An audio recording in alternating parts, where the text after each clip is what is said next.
Alors, bienvenue à tous, bienvenue au rendez-vous. Conseil de la Théo.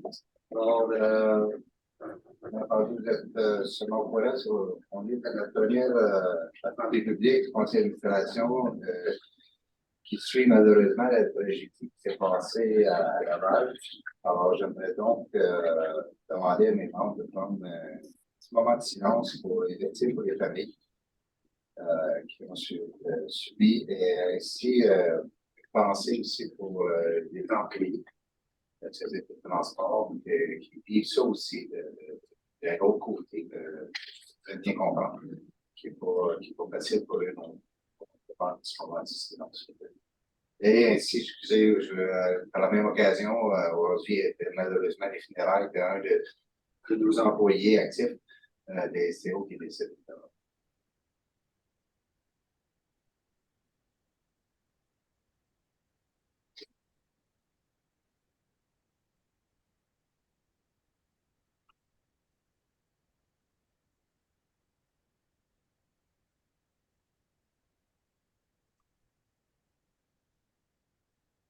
Merci beaucoup.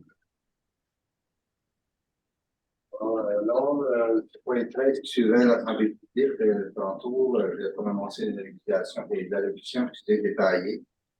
Et j'aimerais saluer, pour commencer, la présence de notre nouveau vice-président du conseil d'administration. Je vais féliciter par la même occasion M. Edmond Leclerc, qui était déjà membre du conseil d'administration. Alors, et aussi souhaiter la bienvenue à un nouveau conseil d'administration, président du conseil par M. Stephen Poirin, alors, félicitations dans notre équipe.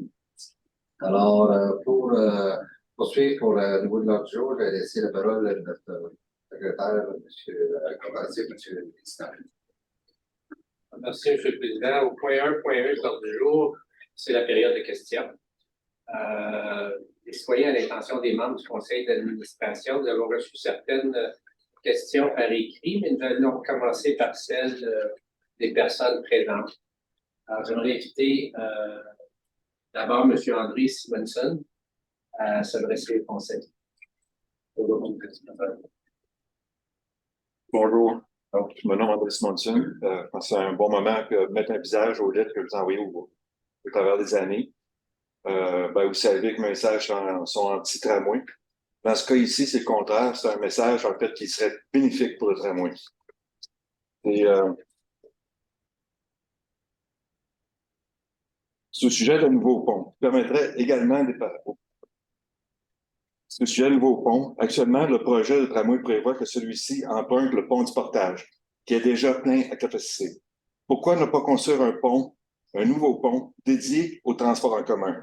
Ce pont relierait le Musée national de la guerre à la station Taché-Ucco, offrant ainsi un accès direct de part et l'autre de la rivière. Entre autres, ce pont serait bénéfique pour le futur aréna des Plaines de Breton en reliant les Olympiques de Gatineau aux sénateurs d'Ottawa. Un pont dédié au transport en commun serait facile à justifier auprès de la population. De plus, il n'aurait pas besoin d'être très élevé et ne serait que 2 voies. Le fond de la rivière est peu profond et rocheux, ce qui faciliterait la construction. Enfin, ce pont pourrait être transformé en véritable chef-d'œuvre. Selon la théorie du trafic induit, on sait qu'à combattre de nouvelles structures, c'est porté. Là, dans le cas ici, c'est un pont dédié au transport en commun. Lorsqu'on ajoute une infrastructure routière, celle-ci est souvent saturée peu de temps après. Cependant, ce phénomène serait bénéfique dans le cas d'un pont dédié au transport en commun, ce qui serait rapidement utilisé à pleine capacité. On espère que c'est ce qui arrive. Ce nouveau pont permettrait également d'épargner de précieuses minutes à tous les usagers se rendant au centre-ville d'Ottawa, qu'ils soient d'Erneux ou de Buckingham. C'est en ligne droite avec la Rapidbus existante. Il pourrait donc faire partie du projet structurant du réseau de transport en commun de Gatineau. Enfin, en réduisant considérablement le trafic de transit sur tout le système des lignes réservées aux autobus centre-ville de Hull et sur le pont du Portage, ce pont contribuerait grandement à fluidifier la circulation. Ça aide le centre-ville. C'est une des choses qu'on dit, mais ça ne dessert pas le centre-ville. En fait, ça le fait. Ça enlève tout le trafic qu'il n'y a pas à faire être là. Ça réduit les routes pour le vrai trafic. En conclusion, je propose la construction d'un nouveau pont dédié au transport en commun. qui relierait le Musée national de la guerre à la station Tacheyuko. Son pont offrirait de nombreux avantages pour le tramway, le secteur de Lemieux et les usagers de transport en commun. Entre autres, la construction d'un tunnel en tranchée couverte des plans de repont à la rue Sussex serait également bénéfique pour la circulation dans la région. Quand on regarde les cartes et on voit vraiment la ligne du Rapidbus, ça va, c'est comme naturel d'aller au Plaine de Breton. Spécialement que le Plaine de Breton, ils vont être développés si peu. Ça donne un accès direct à toute la ville, directement au centre, au point où qu'on rentre d'Ottawa, incluant la seconde porte d'entrée du secteur Zibi.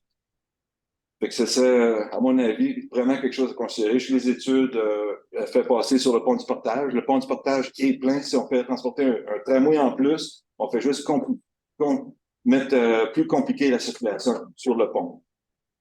Je me demande bien qu'est-ce que vous en pensez. Merci, M. Je vais laisser M. Leclerc, on en a discuté de votre question, mais je vais laisser M. Leclerc donner des réponses un peu plus techniques. Certainement. Ben, tout d'abord, merci de votre question, de votre présence, puis merci aussi de votre intérêt pour le transport en commun. C'est vrai qu'on reçoit vos correspondances, c'est toujours très apprécié, donc je tiens à vous remercier. Pour la question du pont, donc je comprends qu'on parle d'une nouvelle construction, donc pas le pont chef William Commanda. Ce que je comprends dans votre recommandation, c'est une nouvelle infrastructure.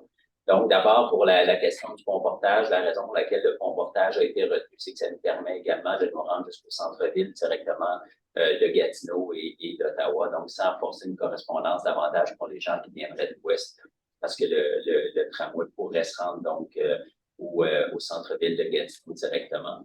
La construction de nouvelles infrastructures n'a pas été envisagée comme proposé.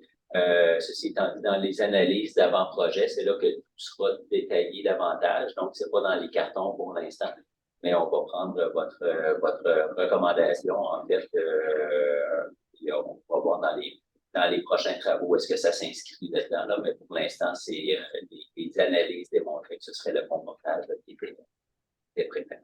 Je vous remercie. Merci beaucoup. Les autres questions. Oui, nous avons aussi présent M. Dominique Lheureux. Moi, j'aimerais sortir le train, monsieur, pour son. On va voir. Je suis bien d'accord. Tu vois, moi, j'aimerais acheter parce que le mois passé, on parlait de trajet annulé, on parlait de faire à la part.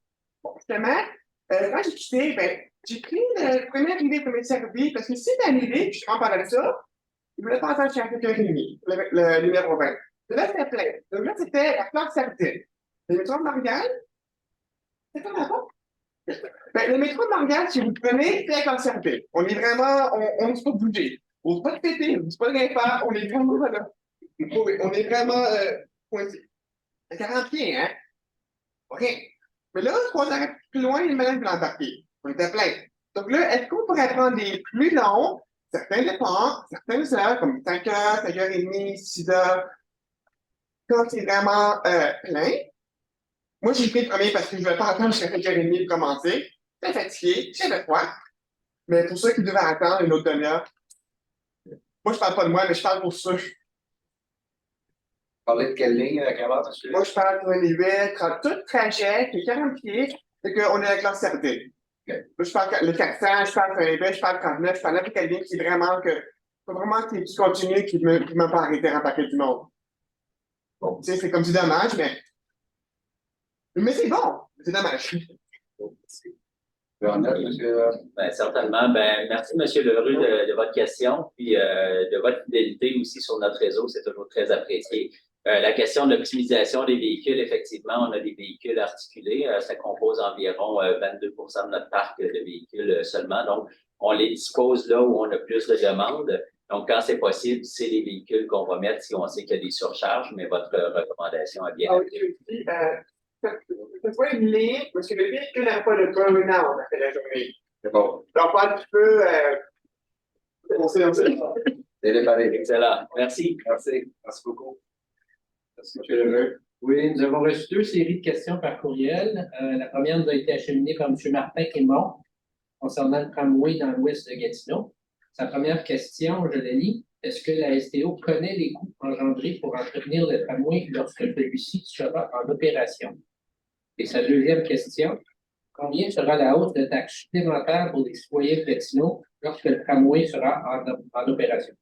Ben, merci de votre question, Monsieur Aymon. Donc, pour ce qui est des coûts engendrés pour entretenir le tramway à cette étape-ci, comme on vient de compléter l'étude d'opportunité, les coûts ne sont pas encore connus. Donc, ça, ce sera défini en fonction du niveau de fréquence, du nombre de véhicules et tout ça. Donc, c'est dans les étapes à venir. Pour ce qui est des taxes foncières, l'impact sur les taxes foncières pour les citoyens de Gatineau, ça également, ça fera l'objet d'analyse plus approfondie. Pour comprendre, il y a évidemment les coûts reliés au système de transport, mais il y a également des économies qu'on peut aller chercher, reliées à la ville, par exemple, dans l'emprise du trajet du tramway, sont couverts à 100% là, par le coût de projet. Donc, il y a des économies aussi à aller chercher, mais tout ça va venir là, dans les phases ultérieures d'avant-projet. Alors, nous avons reçu également une deuxième série de questions. Ces dernières nous proviennent de M. Marc-André Pelletier. Je crois qu'on devrait les adresser une à une. Alors, la première, pourquoi faites-vous ces réunions à 13 heures alors que la majorité des usagers et contribuables sont toujours au travail ou en transit après le travail? Pourquoi ne pas offrir à tous la possibilité d'y assister en personne? Ben, merci de la question. Effectivement, auparavant, on tenait nos assemblées à 18 heures en fait, par expérience, on s'est rendu compte qu'on n'avait pas plus de participation citoyenne et ça causait également un enjeu, en fait, pour les médias parce qu'on manquait là, la date de tombée. Donc, dans un esprit de transparence et de pouvoir offrir là, à la population l'information, on a devancé le temps des assemblées. Donc, les gens maintenant peuvent toujours y assister comme c'est le cas aujourd'hui en personne. Et autrement, les gens peuvent nous envoyer leurs questions par courriel à question@sto.ca. Puis, on a aussi l'enregistrement vidéo de nos séances qu'on met ensuite sur notre site web. Puis, on répond aux questions comme ça. Puis, les questions aussi, sachez que les réponses sont acheminées là, aux personnes qui les posent. Là, on peut suivre avec chaque disposition. Alors, je passe à la deuxième question de M. Pelletier. Pourquoi utilisez-vous encore et toujours les autobus articulés en dehors des heures de pointe et ce, sur de nombreux parcours qui ne justifient aucunement à 23 heures le samedi soir? Oui, donc les autobus articulés, ce qu'il faut comprendre, c'est qu'un autobus va faire plusieurs trajets lors d'une sortie. Donc, il peut faire effectivement une ligne locale, mais ensuite faire une ligne sur un corridor structurant au niveau de service, comme le corridor Autobus, par exemple. Donc, c'est pour ça qu'on va devoir utiliser les véhicules articulés. L'autre élément, c'est que tous nos véhicules articulés sont munis d'une rampe d'accès, ce qui favorise un meilleur accès pour l'accessibilité universelle, donc une meilleure couverture. C'est pour ça qu'on utilise également ces véhicules-là. Merci. Troisième question. Pourquoi ne pas revoir les routes afin de les rendre plus cartésiennes et éliminer ces spaghettis entremêlés qui allongent les trajets des usagers, qui contribuent à l'inefficacité du service et dissuadent les usagers? Ben, en fait, on le voit dans les quartiers plus anciens, ça commence toujours par la trame urbaine. Donc, si on prend par exemple le Bluhol, on voit un schéma d'aménagement plus en grille. Donc, ça rend une desserte plus efficace avec des parallèles et perpendiculaires. Si on compare avec le secteur du plateau, c'est effectivement, on va être plus en spaghetti, de la façon dont la trame urbaine est bâtie. Donc, tout ce qu'on peut faire pour alléger le réseau, on est d'ailleurs en train de revoir, on aura une consultation publique sous peu, là, en fait, qui va démarrer la semaine prochaine, pour voir comment on peut simplifier le réseau, là. Ça fait partie des considérations. Merci. Alors, question suivante. Pourquoi avoir 2, voire 3 et plus autobus circulant sur la même artère à quelques secondes d'intervalle avec des numéros de lignes différents? Pourquoi ne pas les redistribuer pour offrir une couverture du territoire plus efficace et complète ou encore réduire le nombre d'autobus en circulation afin de réduire les frais? Oui, donc, effectivement, on va voir sur des axes combinés, par exemple, si je vais prendre un exemple dans le secteur Val-Pétro, on va voir plusieurs autobus qui vont passer là, des autobus à des fréquences qui vont être rapprochées avec des numéros différents, mais il faut comprendre qu'à leur origine, ces autobus-là, il y en a qui vont venir du plateau, il y en a d'autres qui vont venir du secteur Elmer, et c'est sur le tronçon commun là où on voit une fréquence là, convenue, mais ces autobus-là partent avec une fréquence, par exemple, aux 15 minutes ou aux 30 minutes à la base. C'est pour ça qu'on le retrouve sur les tronçons communs avec des travaux différents. 5e question. Pourquoi avoir autant de routes traversant les ponts vers Ottawa? Pendant que ces autobus sont à Ottawa, ils ne circulent pas à Gatineau et ne contribuent pas à l'amélioration du service sur le territoire Gatineau. Effectivement, c'est une excellente question dans le contexte de la pandémie. Donc, on est à revoir tout ça. On a maintenu un bon niveau de ligne qui va à Ottawa. On a moins d'autobus maintenant qui traversent à Ottawa. Ceci étant dit, on a maintenu un bon niveau parce qu'on sait que les fonctionnaires vont revenir 2 à 3 jours semaine. Donc, c'est important d'avoir une bonne desserte vers le centre-ville. Ceci étant dit, on va suivre la situation. Puis, si on a besoin de moins de véhicules qui traversent de l'autre côté, bien, on va revoir le dessert des centres. Question 6. Qu'attendez-vous pour instaurer une boucle sur le boulevard de la Confédération, en partenariat avec OC Transpo si nécessaire? Inutile de songer à un autre projet de tramway pour ce faire. Vous avez tout ce qu'il vous faut pour le réaliser dès maintenant, demain, avec les autobus articulés que vous avez en trop grande quantité. Oui, bien, effectivement, la question de la boucle, on entend dans les médias. Faut savoir que la STO ne travaille pas sur un projet de boucle autour là, qui relierait les deux centres-villes. Donc, nous, on travaille sur un projet qui se rendrait, là, qui relierait l'ouest de la ville vers le centre-ville d'Ottawa. L'autre élément, c'est que le boulevard de la Confédération, là, la partie devant le Parlement, les autobus ne peuvent plus circuler. Donc, on a des trajets qui sont différents, mais il n'y a pas de projet de boucle pour l'instant de notre unité reliant les deux centres. Avant-dernière question. Pourquoi la STO n'a-t-elle aucun minibus de 15, 20 à 25 places? Ces véhicules coûtent une fraction du prix des autobus actuels, consomment beaucoup moins, coûtent moins cher d'entretien et de départ. De plus, ils sont parfaitement adaptés pour toutes les routes en dehors des heures de pointe, pour parcourir et desservir les quartiers et amener les usagers au rapide. Ben, la réflexion autour des types de véhicules se poursuit. Ça fait donc partie de nos réflexions. Ceci étant dit, on a souvent l'impression qu'avoir des véhicules différents va donner des économies, ce qui est malheureusement souvent l'inverse. Donc, ce qu'on appelle dans notre jargon, avoir une flotte d'autobus à l'intérieur d'une flotte pour éviter ça le plus possible. Les coûts les plus importants reliés à l'opération d'un véhicule sont les coûts reliés à la main-d'œuvre, que ce soit entretien ou chauffeur. Donc, ces coûts-là sont des coûts fixes et qui demeurent. Ensuite de ça, plus on diversifie les véhicules, il faut diversifier les types d'installation pour l'entretien, les fournisseurs de pièces et on complexifie la logistique transport. Ça fait quand même partie des réflexions. Ici, il y a une opportunité là, qui serait bénéfique pour la clientèle. Donc, pour l'analyser dans ce sens. La dernière. La STO a-t-elle dorénavant l'intention d'être plus imputable envers ses bailleurs de fonds, la ville de Gatineau, les contribuables gatinois, québécois et canadiens? Désormais, elle dépense sans compter, sans aucun effort de réduction de ses dépenses, l'amélioration de son efficacité et de sa rentabilité. La STO est un boulet financier. Il est grand temps de faire preuve d'un minimum d'imputabilité. Merci beaucoup de cette question. Je vais y aller sur des faits. Donc, je comprends qu'il y a une question de perception également. Donc, d'abord, il faut savoir que les budgets de la STO sont publics, ils sont adoptés par le conseil d'administration, également adoptés par la ville de Gatineau. À chaque mois, on fait parvenir nos états financiers à la ville de Gatineau également, et tous nos règlements d'emprunt doivent être approuvés par la ville de Gatineau, ainsi que par le ministère de l'Habitation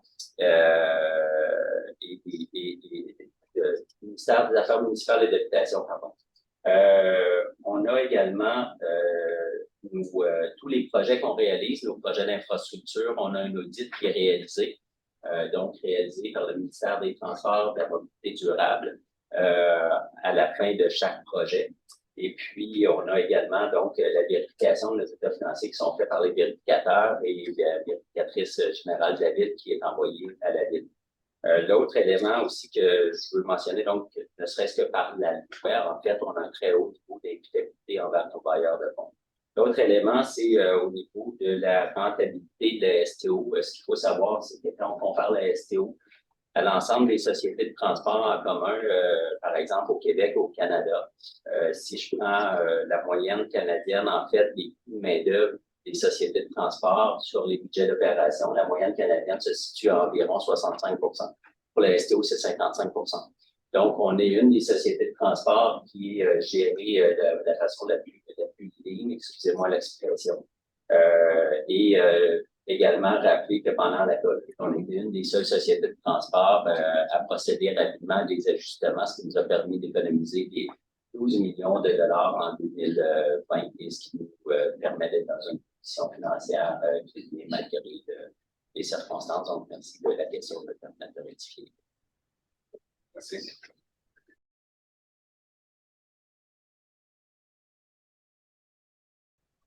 Alors, bonsoir et bienvenue au point de presse qui suit l'Assemblée publique du conseil d'administration de la SPO. Alors, sans plus tarder, je cède la parole au président du CA, M. Blondet. Bonjour, merci bien entendu pour votre présence. Alors, comme vous avez pu le constater, au conseil d'administration, il y a eu quelques mouvements au niveau des membres. Au conseil municipal, il y a eu un remaniement, si on veut, au niveau des comités. Alors, je suis fier d'accueillir M. Edmond Lecal à titre de vice-président, qui était déjà membre du conseil, et en remplacement de Mme Élisère, on accueille M. Steven Poivin.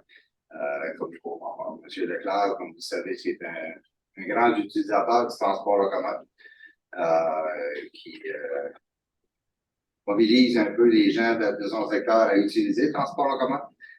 Et puis aussi, par la même occasion, on va avoir, dans ce remaniement-là, on va avoir deux membres qui vont siéger, deux de nos membres qui siègent déjà à la STO, qui vont siéger à la commission de transport, c'est des déplacements durables. Alors, Mme Murray et M. Leclerc qui vont être un peu nos porte-parole de notre lien à cette commission-là. Et aussi, comme je mentionnais tantôt, M. Boivin qui se joint à nous. M. Boivin, vous savez, c'est aussi un grand utilisateur du transport en commun. Alors, on lui souhaite la bienvenue. Puis je tiens à remercier aussi la participation de Mme Bélisère au conseil d'administration au cours de la dernière année. Elle qui va présider maintenant la commission des loisirs, des sports et la vie communautaire. Alors, je tiens à remercier Bettina pour sa participation. En terminant, je vais informer que le public, il va y avoir une importante consultation qui va avoir lieu, qui va débuter dès lundi. Et ça va avoir lieu jusqu'au 19 mars. Alors, ça touche plusieurs secteurs. C'est la première consultation publique, la première réorganisation, si on veut, des services qu'on a depuis la COVID.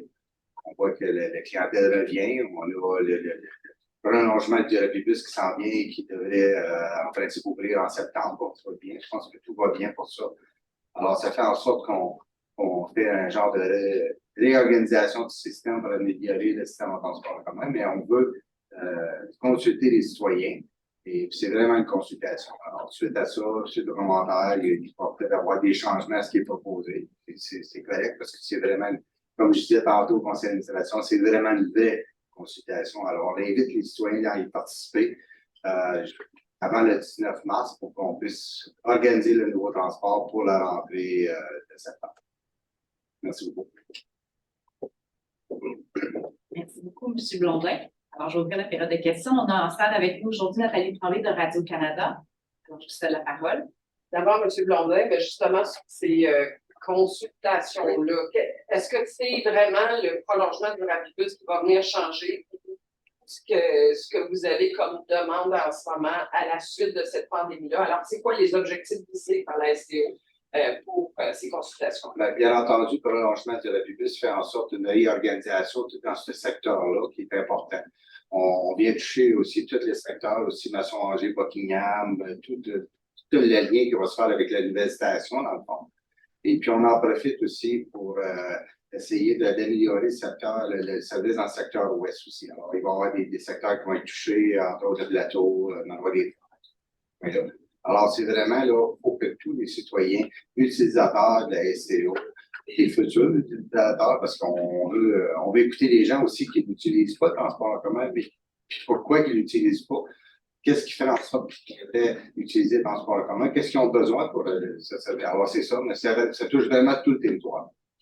Votre conseil d'administration vient d'adopter une résolution là, pour améliorer tout le système informatique pour nous prévenir contre les cyberattaques. M. Leclerc, peut-être nous expliquer en quoi ces investissements-là et ces trois projets-là que vous venez d'adopter vont vous prémunir contre ce qu'il y a eu. Bon, ça fait déjà 2 ans, 1 an. Oui, c'est ça. Ben, en fait, c'est important de préciser. Hein. L'idée, c'est de se donner des outils là, pour être plus solide. Le risque zéro en cybersécurité n'existe pas. C'est important de le mentionner. Mais est-ce qu'on a quand même vraiment, là, nous, suite à la cyberattaque, on a regardé tout ce qui était, tout ce qui devait être amélioré. On l'avait dit, on va investir là. Puis c'est aussi le message qu'on lance à toutes les organisations. Hein, c'est peut-être mieux d'investir avant qu'après, mais là, on va le faire. C'est toute l'infrastructure, là, ce qu'on a adopté aujourd'hui, je dirais que c'est comme la fondation de nos systèmes. Donc, tous nos systèmes de serveurs, sans rentrer dans trop de techniques, là, mais notre couche de virtualisation aussi. Donc, ce sur quoi reposent nos systèmes, là, on revoit vraiment toute la fondation, on la met à jour. Ensuite de ça, notre réseau de télécommunications aussi pour toute la façon dont les données partagent, comment on va faire fonctionner nos systèmes. L'autre élément, on le sait, là, il y a un volet maintenant important qui est le télétravail qui est là. Donc, il y a toute une infrastructure aussi pour pouvoir là, faire du déploiement de postes informatiques à distance, donc de façon centralisée. On se souvient qu'en dernier, on a créé un poste de chef, notamment à la cybersécurité. Donc, on peut vraiment pouvoir centraliser, là, puis être certain que nos systèmes répondent aux défis auxquels on doit faire face. Est-ce qu'il y aura d'autres investissements ou ceux-ci pourraient être suffisants après ce que vous avez suivi? En fait, il va certainement y avoir d'autres investissements aussi de nos systèmes informatiques. Là. Après ça, ben, c'est d'aller avec des systèmes qui sont plus à jour. Notre système a changé. Évidemment, là, on demande également là, pour les systèmes qu'on utilise. Donc, il y aura sans doute, pour l'instant, je ne pourrais pas dire à quel niveau, mais il y aura sans doute d'autres investissements qui vont venir. Là. Ce qui arrive en cybersécurité, ce qu'on entend, en tout cas, c'est que les organisations sont toujours un peu à la remorque quand les cyberattaquants essaient de trouver des nouvelles façons. Donc, c'est certain qu'on devra investir de façon récurrente et constante pour le démarrage. Autre sujet, vous en êtes dans le retour des fonctionnaires. Je sais que la STO voulait regarder ça, analyser ça, s'ajuster au fur et à mesure. Ce n'est pas encore complété, mais en termes d'achalandage sur votre réseau, on en est où? Ben, en ce moment, c'est similaire parce qu'on sait que le retour est progressif. Donc, je pense qu'on va avoir une meilleure idée là, rendu au mois d'avril, probablement avril-mai. On sait qu'il y a des ajustements aussi à faire au niveau du fédéral, puis il y aura probablement aussi des ajustements au niveau des comment les gens se déplacent, à quel moment ils se déplacent. Évidemment, en ce moment, on voit les mardis, mercredis, ça se ressent, il y a plus de monde sur le réseau, il y en a plus sur le réseau routier aussi. Mais pour l'instant, là, on est vraiment à suivre la situation. On n'a pas vu une augmentation démesurée, mais on va suivre. On va J'aurais une dernière question pour M. Blondin. La semaine dernière, vous avez le projet de tramway a reçu l'appui de partis fédéraux, de partis d'opposition. Est-ce que vous avez quelconque indication, parce que vous avez dit durant la conférence de presse, on ne veut pas fermer notre bureau de projet. Est-ce que la STO est à ce point près de devoir fermer si on n'a pas d'engagement ferme et rapide du gouvernement? Présentement, au moment où on se parle, non. Ça nous prend une réponse rapidement d'ici la fin du prochain mois. Ça nous prend un message clair du fédéral comme quoi qu'ils sont là, les financements est là, pour qu'on puisse mobiliser ces gens-là là, pour les prochaines études, puis même plus, parce que là, on a des études à mettre en place qui vont faire en sorte qu'on va avoir plus de données pour le tronçon. Alors, aller chercher aussi d'autres, grossir le projet aussi. Peut-être que là, c'est M. Leclerc, je ne sais pas, mais vous avez toujours dit qu'il nous reste un peu d'argent pour terminer les choses, mais qu'est-ce que vous pouvez faire en ce moment avec, on arrive à la fin de l'enveloppe financière qu'on avait et on ne sait pas quelle sera la prochaine. Alors, qu'est-ce qui est possible de faire en ce moment du côté de votre bureau de projet? Ça ne veut pas dire qu'on est arrêté, mais qu'est-ce Non, ben c'est ça, on n'est pas arrêté. Là, en fait, la prochaine étape, puis je le mentionnais un peu dans les questions des citoyens, c'est vraiment l'avant-projet. Là, on parle d'études vraiment poussées, donc les budgets qu'on a actuellement ne nous permettraient pas de lancer ces études-là. Et puis, il faut comprendre aussi quand on a des allocations du ministère, on a des allocations pour les ressources humaines et une partie des allocations qui est pour des études. Donc, les deux viennent ensemble. Là, c'est le volet ressources humaines. On veut les gens là, sont prêts. Dès que c'est confirmé, là, on peut partir assez rapidement en appel d'offres pour lancer la phase d'avant-projet. C'est là qu'on est rendu. Donc, on peut continuer. Il faut absolument maintenant aller chercher les ressources spécialisées. notamment pour amener des réponses. On a des citoyens qui sont tout à fait légitimes et amener ces réponses-là. C'est quoi votre confiance de garder votre capacité de rétention du personnel que vous avez embauché pour travailler sur ce projet-là, tant et aussi longtemps qu'on demeure dans cette incertitude-là? Est-ce que vous sentez qu'il y a peut-être un problème à venir de rétention de votre personnel? Bien, à date, ça se passe bien. Moi, je dois vous dire, c'est sûr qu'on est toujours, là, je regarde ça, moi, je suis convaincu qu'on a la meilleure équipe au Québec. Donc, il y a des gros projets partout au Québec. C'est certain qu'on le sait, là, on a un enjeu de pénurie de main-d'œuvre. Donc, et les gens sont vraiment mobilisés. Il y a une particularité, il faut le mentionner ici, c'est qu'il n'y a aucun doute sur le besoin. Il n'y a aucun doute sur le type de système dont on a besoin. Et ça mobilise beaucoup les équipes parce que c'est des années d'analyse et c'est pour ça qu'on dit que c'est très solide. Donc, les équipes sont mobilisées très rapidement. Merci beaucoup. Merci. Merci beaucoup, M. Blondin, M. Leclerc. Je me tourne vers la plateforme Zoom. Est-ce qu'on aurait des questions en provenance de TDF Gatineau-Ottawa? Ah, ben oui, bien sûr. Vous m'entendez bien? Bonjour, Yannick Boursier. Bonjour, ça va bien? Oui, toi-même? Très bien. Je pense que ça va être pour M. Leclerc, si je ne me trompe pas. On a vu la Ville cette semaine là, faire état de plusieurs projets qui sont sur la glace, dans lesquels on trouvait notamment le prolongement du Rapibus. Je me demandais que de votre côté, vu que c'est un projet de la STO, vous voyez ça comment de trouver ce projet-là dans la liste des projets qui sont potentiellement sur la glace du côté de la Ville de Gatineau? Je vais donner la parole à M. Blondin. Oui. Fallait que je vous réponde, M. Boursier. Oh oui, c'est... Écoutez, nous, de notre côté, la partie du Rapibus pour le secteur Est, on n'est pas trop inquiet là, pour le financement parce que là, présentement, on est en train de faire des études de faisabilité. Et puis, si les études font en sorte que oui, on a besoin d'aller pour le Rapibus jusqu'à l'aéroport, alors, nous, on entame le processus, on va chercher le financement au niveau de Québec. Alors, c'est Québec qui va venir financer le tronçon du Rapibus. Bien entendu, il peut y avoir un impact sur la ville, mais très minime, qui fait en sorte que nous, on est capable de travailler en lien pour minimiser le plus possible là, les coûts qui peuvent être affectés à la ville. Mais nous, on assure le personnel, on assure le financement du tronçon. Alors, moi, je ne suis pas trop inquiet. Là. Il n'est pas question là, pour nous, à la STO, de mettre à la tablette le futur projet vers l'Est du Rapibus. Si les études sont complètes, alors on va de l'avant.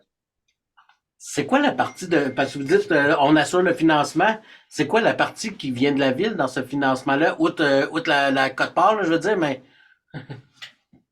C'est ça, c'est financé à 100%. Ouais, c'est financé à 100%. Le projet est financé à 100% au niveau de Québec, dans le fond, de la STO, le parent de la STO, bien entendu. Et les seuls autres impacts qu'il peut y avoir, c'est que si la Ville décide, bon, à côté, on va mettre une piste cyclable qui va venir, il va partir d'un point L à l'autre point. Alors ça, à ce moment donné, c'est un choix de la Ville d'aménager la piste cyclable-là. Alors ça, c'est peut-être des coûts pour la Ville. C'est un peu, je pense, les coûts qui est arrivé dans l'autre tronçon. La Ville a voulu amener certaines choses, en profiter du prolongement du Rapibus. Il y a eu des coûts. Alors, c'est cette portion-là. Mais quand on parle de l'aménagement du Rapibus, la station et tout ça, c'est seulement que la STO parle de subvention du gouvernement. Parfait. Merci. Ça faisait. Merci, M. Blondin. Alors, c'est ce qui m'a fait au point de presse. On se rejoint en mars prochain. Merci, bonne soirée.